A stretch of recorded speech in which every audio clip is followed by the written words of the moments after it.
ফ্যাসিবাদ বিরোধী যারা আন্দোলনের শক্তি ছিলেন তাদের সকলকে নিয়েই যদি বিএনপি বাংলাদেশের জনগণের ভোটে সংখ্যাগরিষ্ঠতা পায় আগামী জাতীয় সংসদ নির্বাচনে, ফ্যাসিবাদ বিরোধী আন্দোলনের সকল শক্তিকে সাথে নিয়ে সরকার গঠন করতে চায়।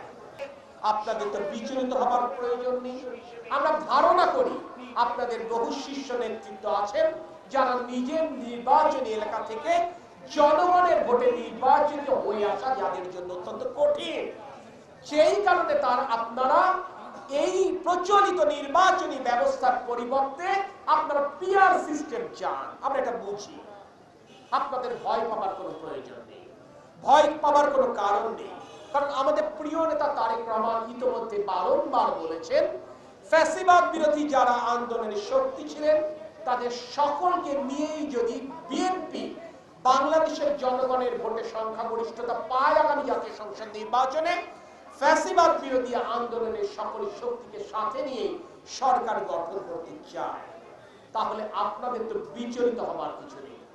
আরো বলবো, বিচলিত হবার আরো এই কারণে নেই, উচ্চ কক্ষের কথা তো আমরা শুনছি, সেই উচ্চ কক্ষেও নিশ্চয়ই আপনাদের মতো সম্মানী মানুষের সম্মানটি নিশ্চিত করবার সুযোগ তৈরি হবে সকলের জন্য।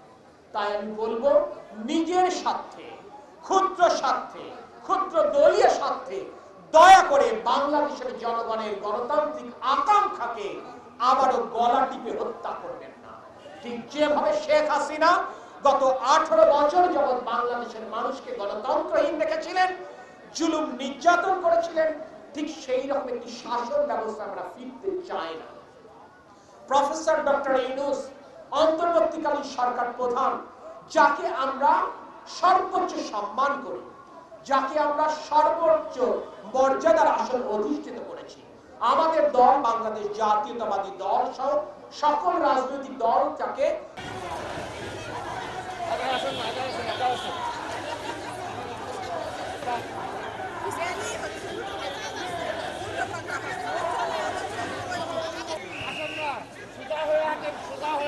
লাইন সুদা করেন।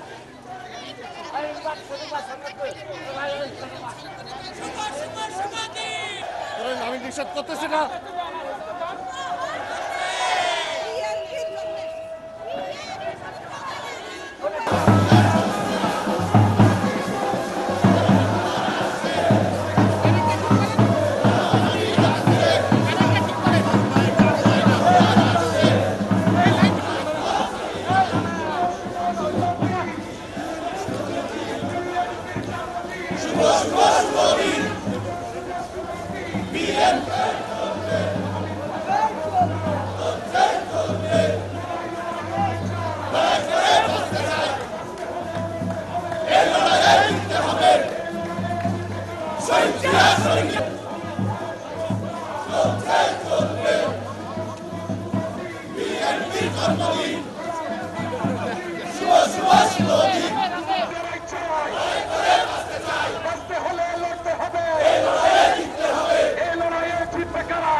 আমরা মানি না,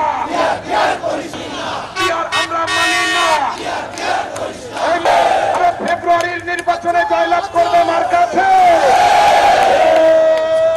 সেই মার্কা সবাই বলো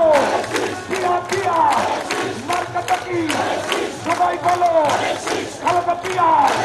তারেক বিএনপির জন্মদিন, শুভ শুভ শুভ দিন।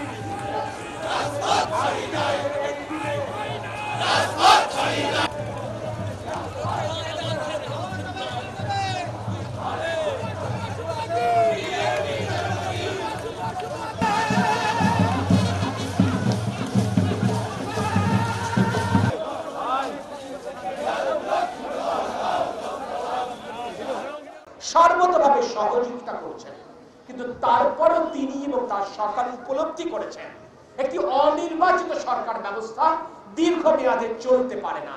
আর দীর্ঘমেয়াদে চললে আলটিমেটলি দেশের মঙ্গল হয় না, আইন শৃঙ্খলা পরিস্থিতিটা ভেঙে পড়ে, যেটি আমরা সর্বস্তরে দেখতে পাচ্ছি। তাই আসুন, যেই ব্যক্তি বাংলাদেশের জন্য নোবেল পুরস্কার অর্জনের মাধ্যমে বাংলাদেশের জন্য সম্মান বয়ে এনেছেন, সুনাম বয়ে এনেছেন। এই সংকটকালীন মুহূর্তে বাংলাদেশের গণতন্ত্রী মানুষের ত্রাতা হিসেবে আবির্ভূত হয়েছেন, তাকে বিএনপি যেভাবে আমরা সহযোগিতা করছি সর্বতভাবে, সকল রাজনৈতিক দল, সকল গণতান্ত্রিক জনতা, সকল ফ্যাসিবাদ বিরোধী শক্তি আমরা একই কায়দায় সহযোগিতা করি।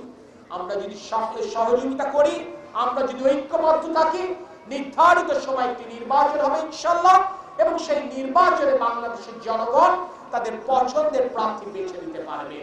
এবং আমরা বিশ্বাস করব ফ্যাসিবাদ বিরোধী আন্দোলনের সকল শক্তি ঐক্যবদ্ধভাবে ইনশাআল্লাহ আমরা নতুন বাংলাদেশ গড়তে সমর্থ হব।